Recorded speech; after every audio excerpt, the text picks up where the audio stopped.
bio is, I left my job as a financial advisor, my very lucrative job as a financial advisor, to go to the education sector to make a difference. I'm your parent when I have to be your parent. I'm actually, by default, I'm your friend. You just feel like that's the way Allah carved the path for you just to reach where you are right now, right? You were not born a Muslim, right? Complex, yes. Yeah. How are you? I'm doing good. All right, so we'll ask a very general question to start us off, all right? Okay. What do you think a podcast is?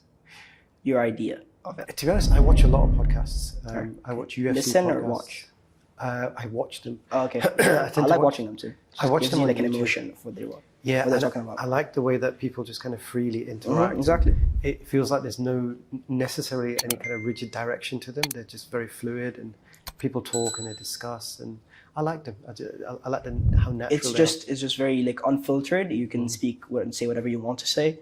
It's just a natural flow of conversation that really attracts people. That's why people like podcasts so much. And also again, after Corona, after 2020, there's just been a certain boom in podcasts. There's so many podcasts. Inshallah, we're trying to be a bit different. Inshallah, yes. Okay, we're trying to be a bit different. We're trying to attract a certain amount of people. We're trying to attract a certain threshold of people, okay, if we could say. And what do you think a podcast should be talking about? What topics would what topics would benefit from the layout of a podcast? That's a more structured question. I mean, it depends on the purpose of your podcast. Because like I said, a lot of the ones I listen to are either sports, some of them are political, some of them are more religious. Depends on what you're trying to achieve. Because some topics would rather have a structured, very presentable layout of information. Like for example, some videos should be very structured. Like there's a speech, there's a script on what you're supposed to say and what you're not supposed to say. But there's some topics that would just really benefit of the randomness and the openness of a podcast. And we just feel like Taqat Energies is just one of them. Influencing the young age, influencing people, okay, is really what we want to do. We've had these conversations multiple times in his office. Yeah. Okay, in your office, again, you were a teacher to us, so we've had multiple of these conversations. Only thing is they've never been recorded, and weren't really broadcasted to the world. We've learned so much, and we want other people, our audience, to learn from them too. Sure. Okay, so We've gained new information, new knowledge from you. Even though you're a teacher, but to me personally, you're a very best friend, because during that time when we would all sit together and have many conversations about life, about problems, about good stuff that we've been through, it has helped me also till now. Now I have a question for you. Sure.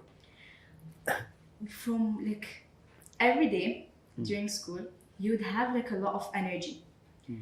And because honestly, your energy, you would act like you had 10 cups of coffee before coming to school. the thing is, sometimes he'd be fasting, Yeah. and he'd You would just be still fasting, come in but with you're that kind of energy, and very just energized. So I want to know from where all this energy came from.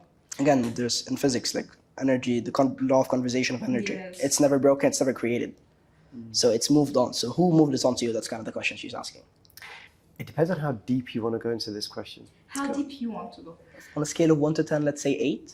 Okay, so if who I am is I'm a product of my environment, right? So if you go back to how I grew up, a lot of that comes from there because I didn't have a father. My mother wasn't present when I was small. And so I know what it's like to struggle. I know what it's like to have no reference points. I know what it's like to have no one to support you, help you, no one to give you advice. I know what it's like to have no one that cares, So my family growing up were my friends at school. They were the only people I had in my life. And I think if it wasn't for them, I would have been even more lost than I was. So one of my missions in life is to kind of is to help people who are going through what I went through, where you don't have anyone that cares about you. You don't know where to go. You don't know who to talk to. You don't know what it's like to have someone care about you. So I think most of what I do is based on that, is that I want to make a difference. Yeah. I don't want people to suffer the way that I suffered, and I want to try and make people's lives better. And I think that's my general motivation in life, is I want to die having made a difference, done something positive.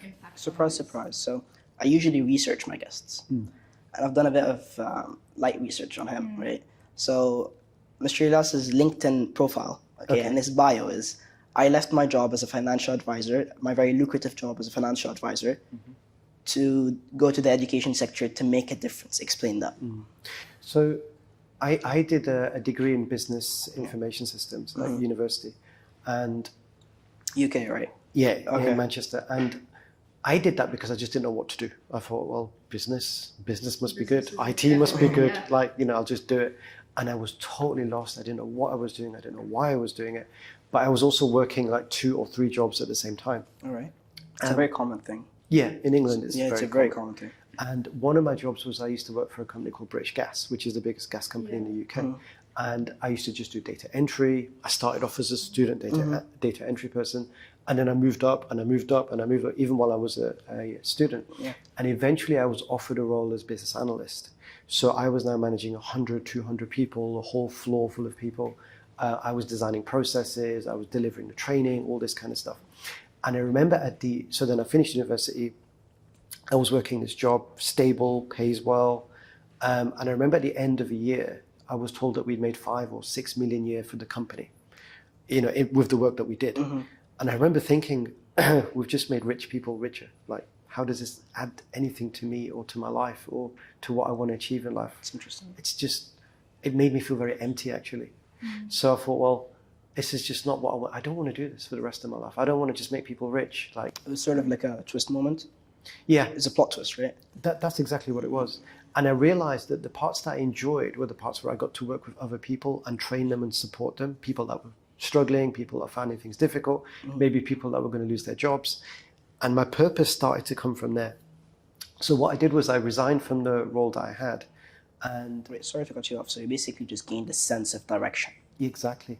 Well, a sense of some form of direction. I'm not sure what it was, but I knew I needed to do something where I contributed or I did So you something for basically others. just went from going into a very certain place to just like going into a very unknown road, but you just knew and you felt like that's where you want to be. Like, was it like a unique feeling for you?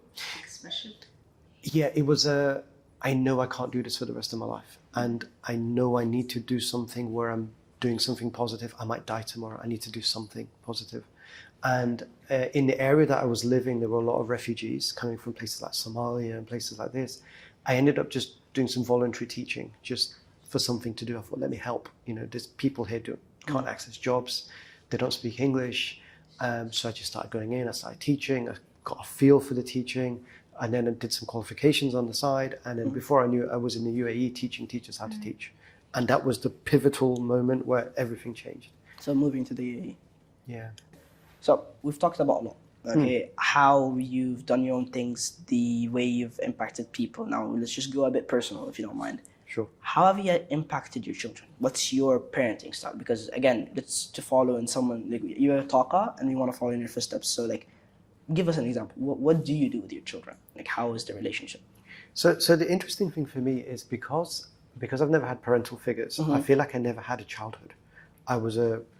It's quite funny, I was probably quite a serious child because I had to manage a house when I was small. You turned out quite the opposite right now. It's exactly what happened. I had to be The so... least serious person I've ever seen in my life. Honestly, this is what happened, right? So like, because no one's around, you have to manage yourself. You have to manage your food, your electric, you have to manage everything yourself. I remember getting to about 14, 15, 16, and then just going the complete opposite way and going, do you know what? I need to just enjoy myself. Like, life is too serious. And then I just turned into this joker that just cracked jokes all day. How did you every just day. change your personality all of a sudden? It's because this probably is who I am, but I was forced to be serious, like growing up. So you just basically like uncovered, it was just onion, you peeled off the skin, and just like became what you are. YOLO, you only live once. That. Yeah, true. And with my kids, the lovely thing is I've been able to live my childhood with them. So I've actually just been one of the kids, and that's what's been nice. Like, you guys want to ride a bike? Let's do it. Or do you want to see if we can make it down that hill? Let's give it a shot. If we make it, we make it. We've just had so much fun.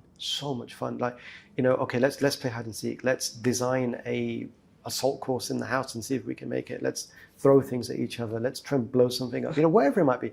Let's just give it a shot. Sure, that's actually very interesting because it's sort of really juxtaposed what he is and what he's become and what he's gonna be. Because like, I could just imagine him as a grandfather. It's gonna be absolutely ridiculous. Chaos. I still game even now. I was playing my son at Rocket League and FIFA at about 2 a.m. last night. Like, I'm not so sure that side of me will ever change because it's it's part of me that was unfulfilled when I was little, but And it it's just stayed like with keep me. going. Like usually people are very fun at their childhoods, and then just it dies down. But his childhood was like 6 years ago, and it's not gonna die down for a very long while. So you might as well end it just as a Yeah. child. Yeah. It's really are where you're trying to be. That's what you're trying to do. And you're trying to be like really interesting. You're trying to be really fun. And I just really admire that about you. It's like it's not a lot of people do this. Sometimes you just really, really need to like not be serious at all. You really have to take it to like pure limits of just having fun, just because why not? My rule of thumb is I'll be serious when I'm forced to be serious, and if I'm not So the being forced, default is just yeah. If not, I am not going to be serious at all, because you're going to get those moments in life where you have no choice. It's hard, it's heavy, it's tough. true. Those are going to come. So the rest of the time, I'm chilling. I'm just going to have fun. I'm going to be silly. I'm going to just enjoy myself. True.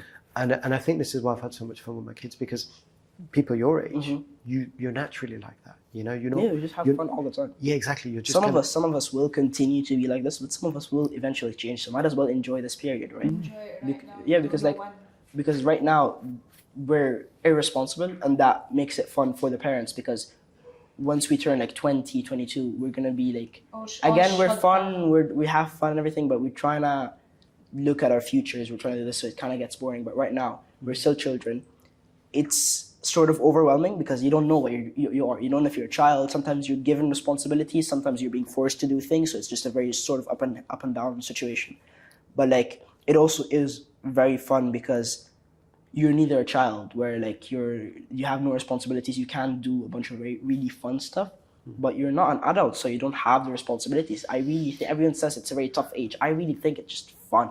Just very, very fun. And I think that's what he embodies with his children. And it's just like really, really cool. See?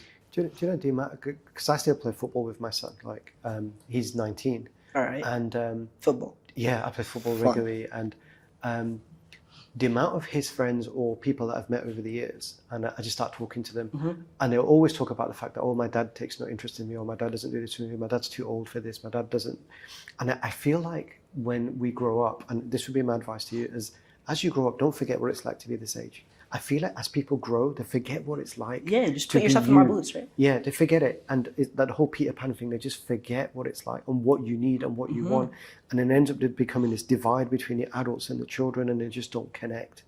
And I think just remember this part so that when you have a And son again, that's this age, it's you know it's how sort to of a connect with him. responsibility because you're the adult.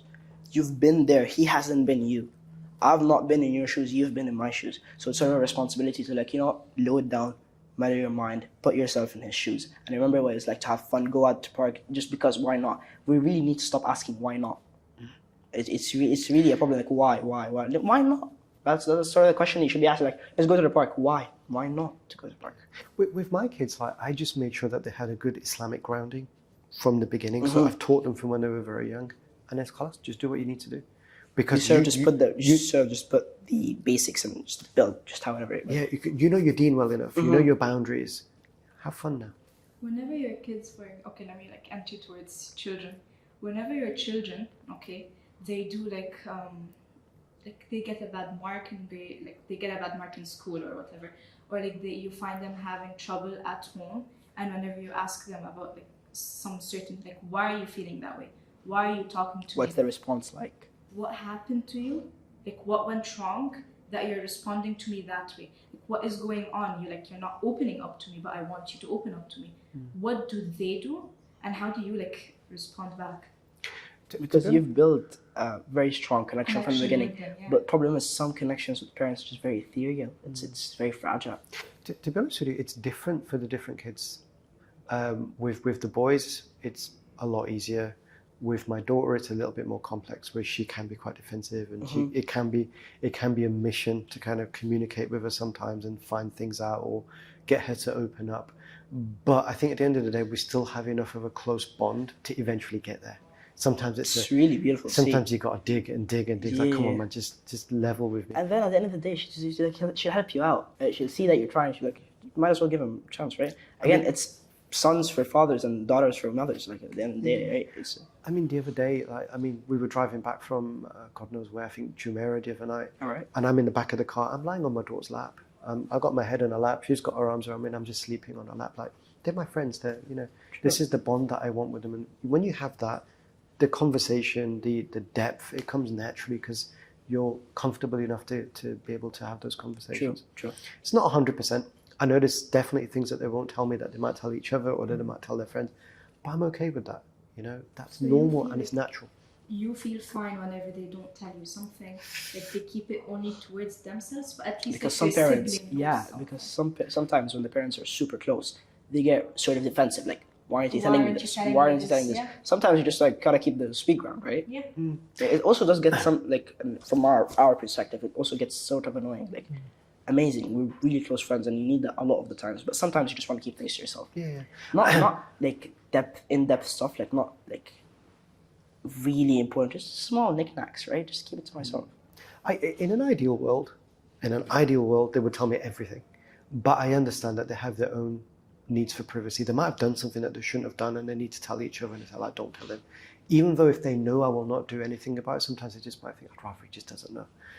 And I'm actually okay with that. You know, like, tell me the big stuff. Tell me what you're comfortable with, and whatever you're not comfortable with, that's also fine as well. And that's part of the comfort of the relationship, right? That there's no expectation to you must and you must and you can't and you shouldn't.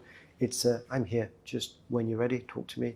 If there's things that you can't, I'm still here when you are. And if you need to talk to each other, you're all good enough with each other and you're all well grounded and responsible enough to support each other. I might die tomorrow. So, you know, you've got to be able to look after each other anyway. So I'm okay with that. It's sort of just like gives them there's a brotherly bond, there's a father-son bond, there's a father-mother bond, there's like everything, there's different bonds, and you just gotta complex them, and that's what makes a family.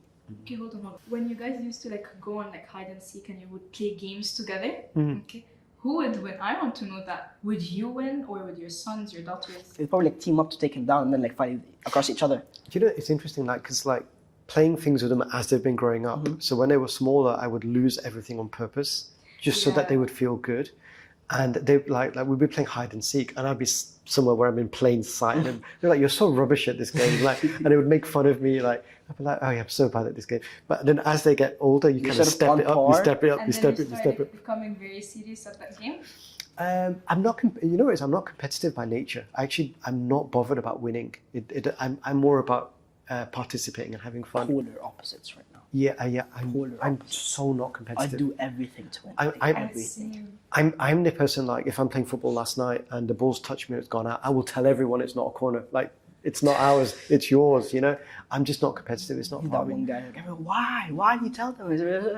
Why not? It's a game, Yeah, bro. it's just a game. It's just a It's game. fine. Everyone gets annoyed when you just say it's just a game, bro. What do you mean it's just a game? No, But he's the kind of person, like, yeah, it's just a game. Yeah. So as they've got older, like they've got better at everything. So now I have to, if I'm going to play something, like I played FIFA with my son last night. You gotta try. If I don't try, he's going to smash me. He's going to smoke me badly and then make fun of me afterwards. Making barbecue. Yeah. So now I have to ramp it up, like whatever we play. Fair. But I don't really care about winning. The most important thing is I get to do stuff with them. That's what matters really. And he's just sort of like you again. This is a very me and Laura thing. Like, don't you think he's just sort of interesting because he's very sure let you do your own thing, and it's kind of interesting that he does that. Like, he lets his kids do his own thing, and he doesn't care about winning. But then when he wins and he doesn't care, it just sort of like infuriates you even more because like he thinks he's better than us. He's like he can do whatever he wants. He doesn't really care about winning. And it just gives him his own aura. Like he can do stuff just like that because why not? He can. But most things now, they're like, I'm one of the best FIFA players you'll ever play. I'm so good at it.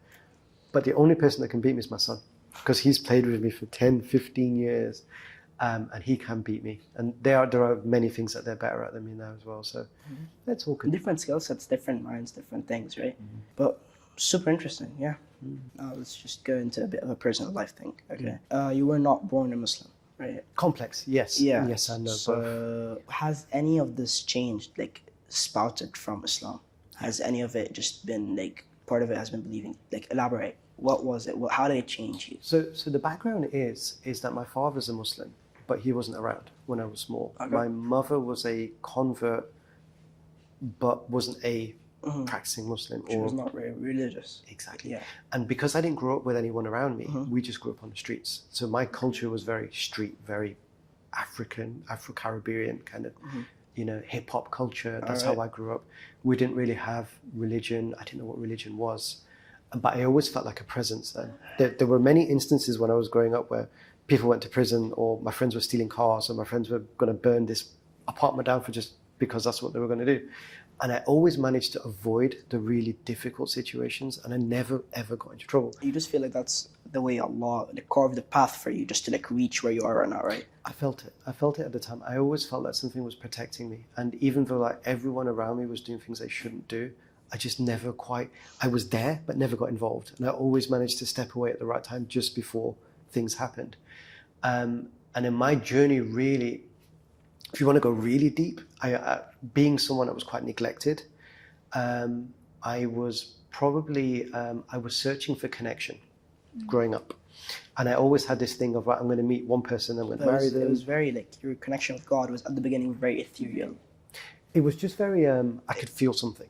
But you didn't know what it was. But you didn't know, yeah. All right. But yeah, so I was searching for connection. I think just any type of connection in my life.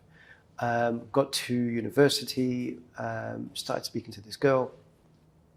You know, we were talking about marriage within a short period of time. It was perfect, you know, like life is set up. We knew what we were going to name our children, you know, everything was there. And then one day she just disappeared. Like, I don't want to talk to you anymore. And that was the point where I just went into this free fall, where I thought, why am I alive? What's the purpose of life? You know, what is going on So here? you went very like Plato, like just thinking about life, just becoming like, just sitting your days just thinking, right? Yeah, it was a complete crash. It was just like the lowest point I've ever And hit. it just really hurts, Laura, when like you're starting to gain momentum, you're starting to go up and just like poof, poof, poof. Just Again, falling. this was before or after you left your job? This was before. This was before he left his job. So At that point, there was like no one backing you up, no one like with you, helping you. No, I was very much alone. So the questions that all came to me, like, because I was one of the people that tried to be good. So I was like, if there's a God, then why did this happen to me? If there's a God, why is this going on? If this, you know, Inquiring, like, so why? all these big questions started coming up, where I started wondering about life, the purpose of life. Why am I even here? You know, what's going on? And then that led me to a friend who was interested in Islam at university, and he was going to meet somebody to talk about Islam, and I thought, yeah, I'll tag along. Just you know, why not? I'll come with you. And I went there, and this guy was a da'i. He was a teacher. Oh, okay, fine. Okay. So, Yeah, so I went there, and he ended up becoming my teacher. So I ended up doing my shahada with him, and he was my teacher for like the next 10, 15 years after that point, you know? you still in contact? Yeah, 100%. Amazing. Connections So let's are just- always, like, when Let's you're switch up the roles a bit. I know it's really got emotional over here, but let's switch up a bit. You've just landed, okay? You were not married at this point when you landed in the UAE, right? No, I was married. Okay, Yeah, I so was you've married. landed with your wife, no kids? I had 2 at that Okay, time. so you've had 2 kids, landed with your wife, you've got a family on your back right now, and you've got no idea what's going on. You're in this small boat about to like cross a journey with a huge ocean in front of you. You don't know what's going on. You've come for a job, right? You did have a job in plan. So you plan a job and you don't know what's going to happen. What were the feelings? And just start off from there. You've landed, you're in the airport, and you're just taking them home in the taxi. What were the feeling? And what did it teach you? They go into the morals. I mean, when we came here, I actually didn't know what the UAE was. The internet was very underdeveloped at that point. Right. And we went straight to Al Ain, and I remember we Googled Al Ain and couldn't find anything. And we actually cargoed Weetabix, like from the UK, like in boxes, thinking that we probably can't find cereal. We're going to be in the desert. Like, we knew so little about where we were going. And it took like 6 months for it to arrive, but you know, eventually we got Weetabix. But yeah, I knew nothing about where we were going, what we were doing. I just knew that I'd been offered this really fancy job. I was going to be in charge of like multiple schools, training people. To be honest, I think at that age, you're just a bit fearless. I was fearless. I was willing to do anything. How old are you? Like an age bracket? 27, I would have been. Oh, damn. So you're, like, Again, pushing through a family at 27 is head mad. on. Yeah, to be honest, I went from unmarried at 25 to married with 4 children at about 29. Exactly. So it was a huge change in my life. Yeah. Just ask you a very different question right now. When you started teaching children, again, not teachers, you were teaching teachers how to teach, and then you started teaching children. When you started that, what was the switch? What was the difference? How do you feel the difference was between like trying to break a very set structure of a mindset to building a mindset? Because like, again, adults, they have their own way of doing things, and you just gotta like sort of slowly break it down without hurting their ego, and just like teaching them new ways to teach, like really opening them up. But a child is just like playing. You could do whatever you want, and it's really a really stressful job, because if you teach him something wrong, it's going to stick with him. It's going to be really difficult to like strip away, right? To be honest with you, like the amount of time that I've spent teaching children actually isn't that much. Most of my time has been teaching adults. The only time here that I've taught children is when I've been, for example, a principal or a vice principal, and there's been classes that are empty for 6 months, and I thought, well, I'll just teach them. Not just like, I didn't mean academic teaching. I meant like just teaching them morals. Again, when you're a principal, you are a very important, like, again, it's the principal's coming, like in the corridors. You've got this aura. But me personally, I never felt that towards you. Like, I would always have like this fearless kind of way where, oh, like Mr. Alyas is coming. I want him to come and like talk to us about anything, whether it's academic, whether it's about morals. It's like sort of, it's not sort of, I'm gonna call the teacher, wouldn't be like, I'm gonna call Mr. Elias. Like, we'll be like, oh, she's gonna call me. That's a good thing. It's not a bad thing. Like, we'll call him. Let's stop. Let's be there. And the thing is, you gave us this sort of platform to like tell us what we wanted to do. Okay. And this sort of just led this. Comfortable whenever like it led the school in a very certain like direction. Yeah. And it really changed the ethos of the school.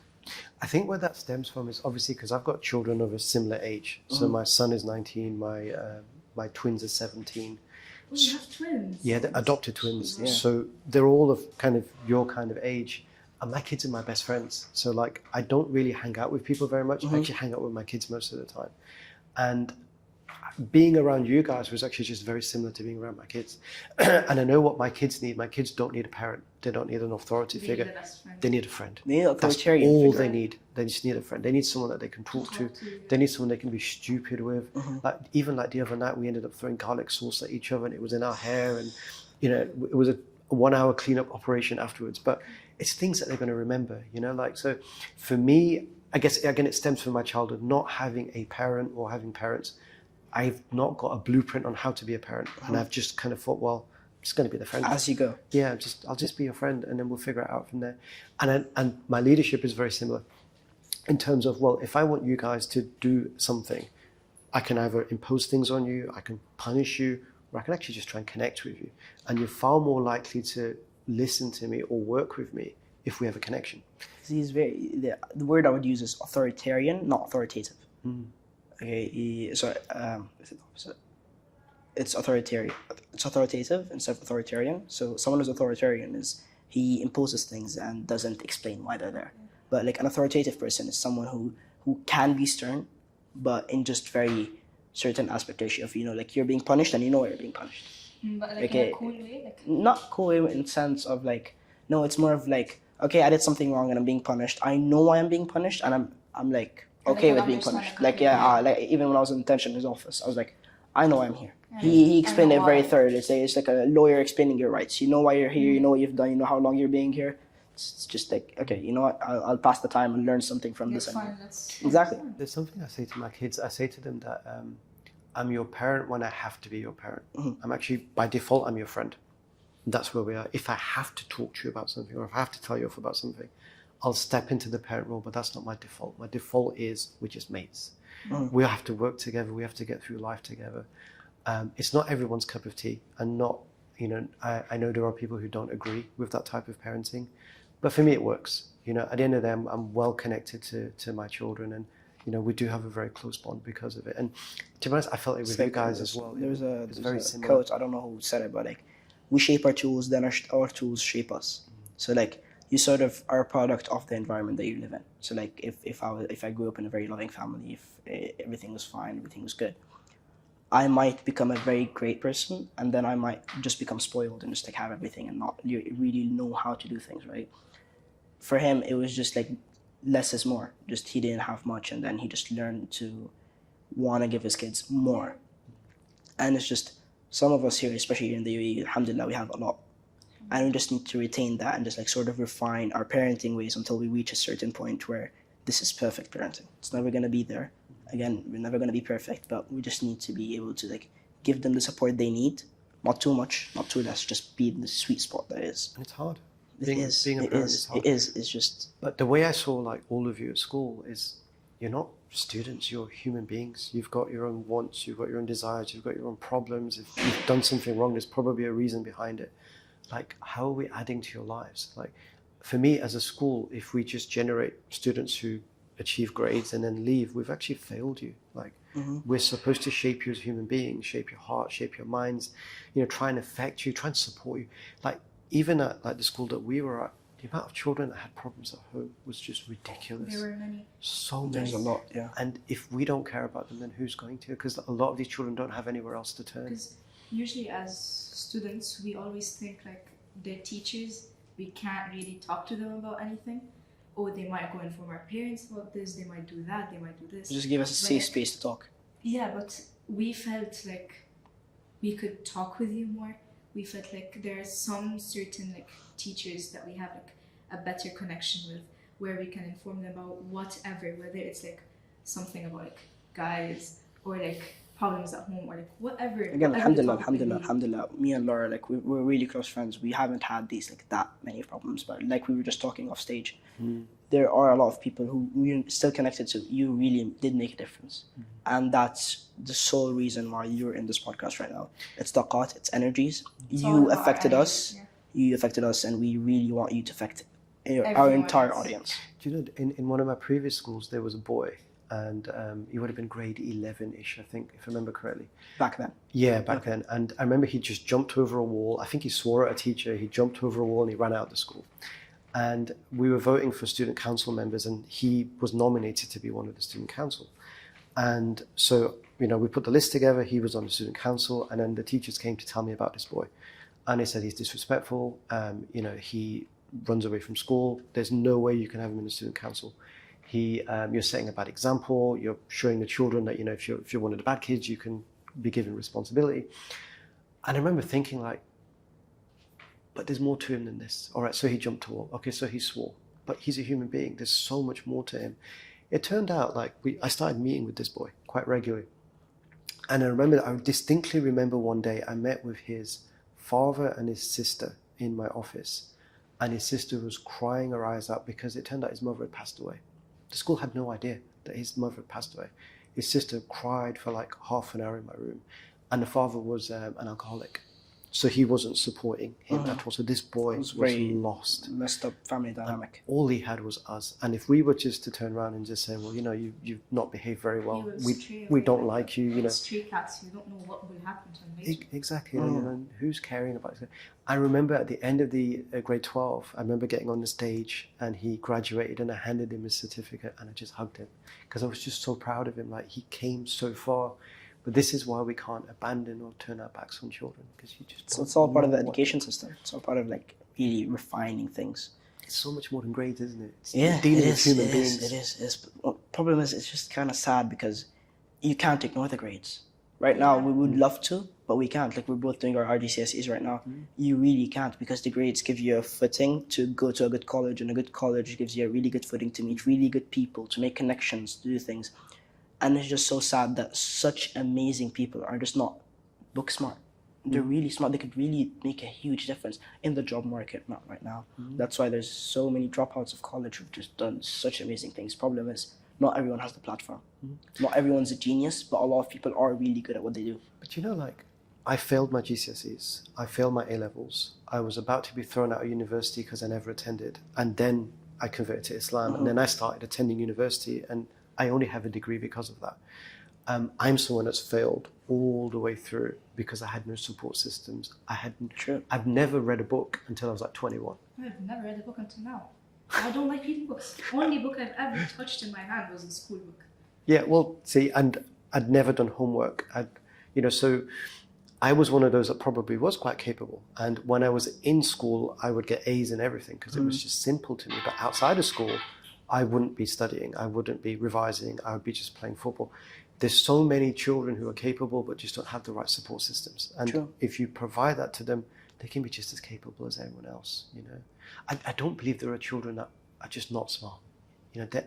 Everyone is capable. Like, look, he could not be smart, right? More But perfect. there's a reason why all rich people, have a very normal friend. Because I might not be the greatest or the smartest, but I will support someone who is a very great smart person. And just being that's a very important role. And like many people will learn from each other. Exactly. whether Like you're- at the end of the day, there's Elon Musk, and there's Elon Musk's best friend, who's now the person who manages meetings and everything. So it's sort of like even if you've got nothing to do, Okay, being part of someone's life and supporting them, and that's what he does. He's done that for like, at this point, maybe millions of kids. Okay, like indirectly or directly, but like indirectly, probably millions, directly, probably thousands, tens of thousands. But like, just being that's you might not be a king, but you may be a kingmaker, right? Maybe, yeah. Yeah, so it's sort of like a very, gives you a mirror to look at yourself and just like rethink, just go outside, zoom out, look at how things are, just get a panoramic view. So one like very important question we want to ask you too is, has there ever been a point where you just thought of, Giving up.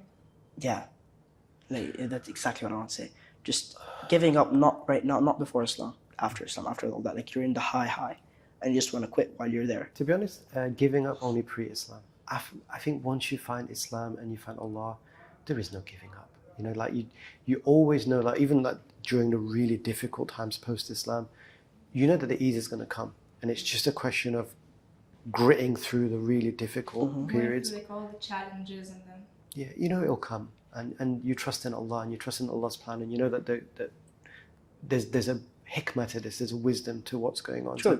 It reframes, like coming from both perspectives, having had both, it's completely different. You don't despair, you don't The give question I was up. gonna ask actually, like, how are different cultures just like, How do you've you lived feel in when- both. You've lived in the UK, you've lived in that kind of culture, and you've lived here in a very Arab, very secluded culture. Again, in the UAE, alhamdulillah, we live in a bubble. Like it's very Diverse. it's diverse, and we've got just really there's not much crime, there's not much anything. It's a really good place to have a family. It's a really good place to be there. And you've just seen both. Okay, you've seen some of the best, you've seen some of the worst. So what, like, it just juxtaposes itself, and it's all in one person. That's also sort of why we've brought you here, like not only because of who you are, but also because of your past experiences. So just, how do you think, like right now, alhamdulillah, it's not a problem to not have things, but to have too much is a problem right now. Like some students just they didn't have much in the UK, but right now there's students who have too much. Like you've got education system, alhamdulillah, I've got health, alhamdulillah, I've got everything, alhamdulillah, alhamdulillah, alhamdulillah. But we forget to say alhamdulillah. We forget that it's such a ni'mah. And just, what do you think is just like the right way to do things when you've got so much? It's difficult, isn't it? I think, like you said, it's the general challenge that people here have, is that they have so much that they forget, they lose humility, or they lose grounding, I would say. Like for someone like me, because I've had nothing, that's remained with me. You know, I know what it's like to go out without food. I know what it's like to not have electricity.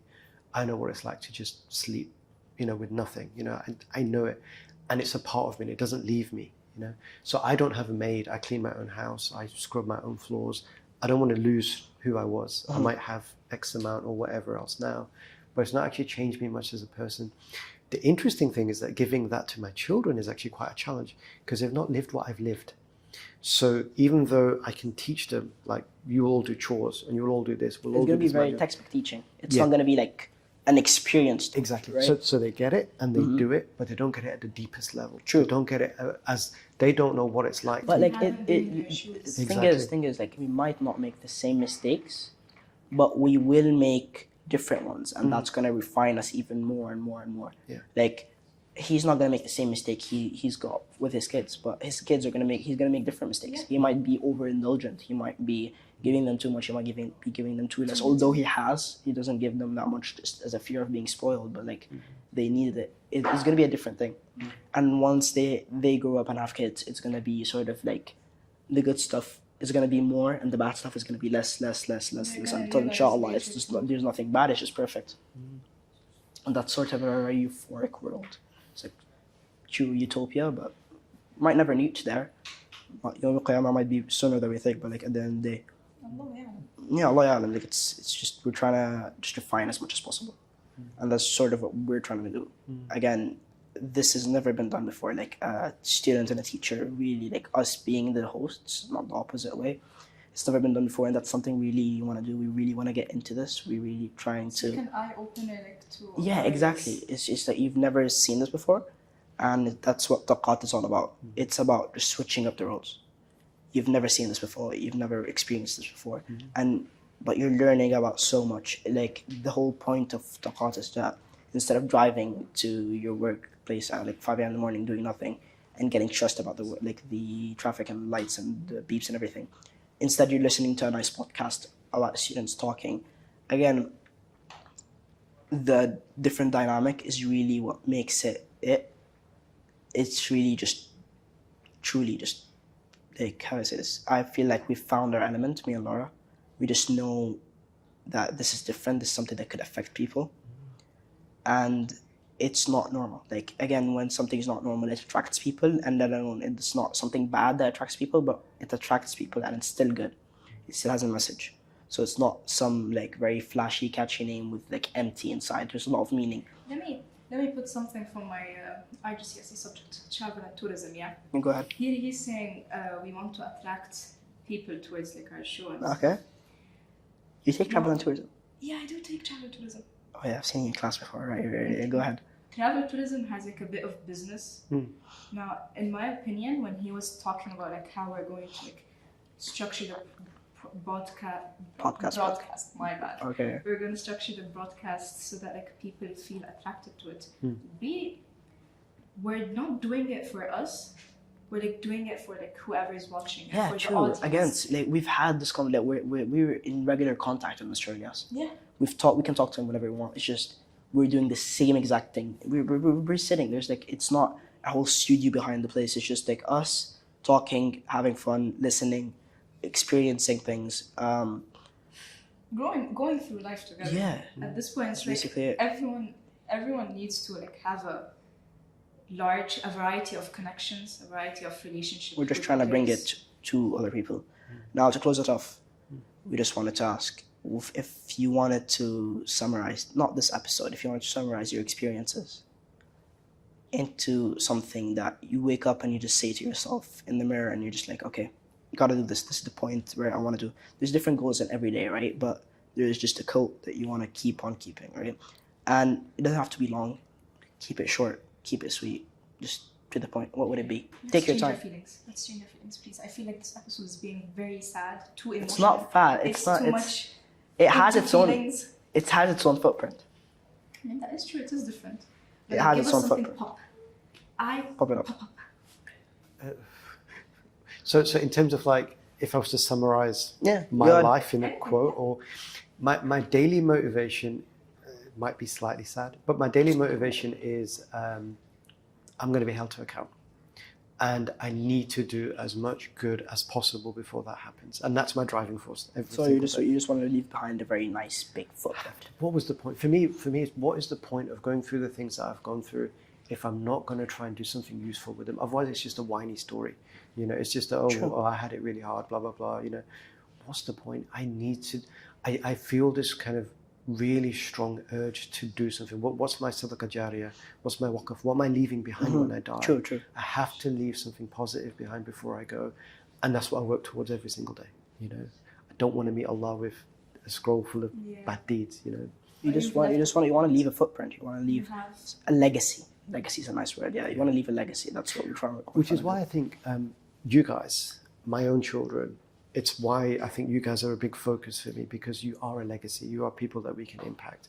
Even, you know, they say you sow a seed today, but the plant grows way later. Yes, yeah, true. You know, just little things that we might say or do. Maybe that will prevent you from something. I just feel like there's a lot of people in our age that are not thinking about leaving a legacy right now. They're just trying to figure out things out, and that is part of like having a legacy. Right now, he's a full-grown adult right now. Like he has his own path in life. He knows what he's doing, and part of his legacy was our age, like figuring out things, and that's a really important age right now, because when you're trying to figure out your path, when you're trying to build your own path, when you're carving through like hard stones to make your own path, you're sort of just again making your own legacy, because people could follow through with what you've done if you're doing something new, and a lot of people do it. It's not new anymore. It's normalized, and we want to normalize the good things. It was really, really fun having you. It was a very emotional episode. It was. But this is not like how it is normally. Okay, but we just feel like this is an episode to watch again and again, because there's just so much meaning behind the words. And it was just really, really fun having you, and we really enjoyed it. A cup of coffee. Yeah, A cup of coffee is needed. Sure. Definitely. I don't drink coffee, but I'll watch you guys drink coffee. Sure. But it was just really nice having you, and I'm thank so you again. glad to see you again. No, It's honestly, really good to see you. I've actually been asked to do podcasts in the past. And I've always said no, and I'm actually only doing this for you guys because I'm actually so really, proud of what you're doing. Really means a lot to us. Thank you, and Assalamu alaikum. That's all I have to say.